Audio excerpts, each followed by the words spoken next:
Hello guys, welcome back. I'm going to show you here how you start to change the index on Figma. First, it's really about be satisfied with progress.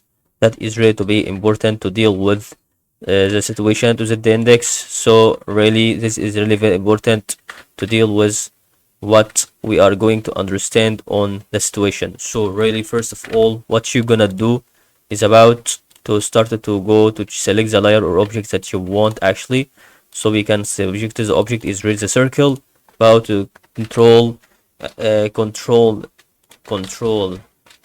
plus sorry, with this situation not working, so maybe we kind of started to understand through this moment that we want actually throw over the progress that is really about to go for making the index with plugins better, and this may be helpful easy, and that is all about to help you.